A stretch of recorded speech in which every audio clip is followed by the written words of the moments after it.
could turn into a hurricane once again. But as Andy and I were just talking about, it is quiet here at home. We just have to worry about the heat. I did want to touch on tropics, just get it out of the way. Of course, we have the Atlantic basin that we worry about. We don't really look at the Pacific unless a storm threatens where it kind of crosses over into the Gulf, but we're not seeing any of that right now, and that's when it becomes an Atlantic system. Anyway, no development expected here. That's because of our friend, all the shear that's caused by the El Nino.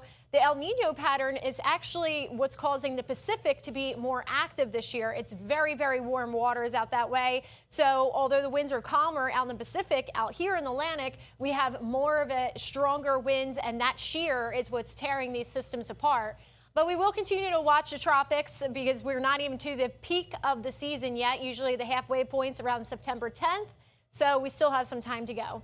Satellite and radar here showing we have some rain across the northern end of the states, but we're not lucky enough to see that here closer to home.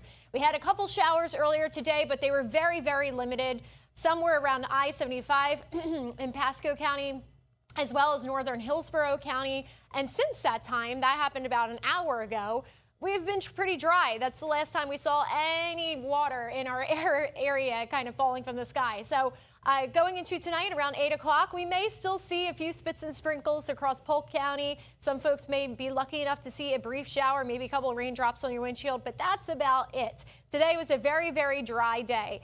For tonight, 11 o'clock, those dry conditions continue. A couple clouds with us. And for tomorrow morning, 6 a.m., we're starting off dry, but notice the temperature in the corner here, 82 degrees in Tampa. We have a northwest wind, very light, so that wind's really not giving us much of a breeze to cool us off. As we move into the afternoon, lunchtime still sitting dry and pretty. In fact, tomorrow's rain chances are looking just as slim as they were for today. If we do get an isolated shower, it would be like we had this afternoon where just a couple folks see it, doesn't last long. Still could get a downpour in an isolated fashion, but not everybody's going to see it. Tomorrow is just as dry. Looking at the feels like temperatures, it currently feels like it's still in the triple digits for most locations. The threshold for a heat advisory is 108. And guess what? I think we're going to do it again tomorrow, especially because we're not looking at a lot of rain.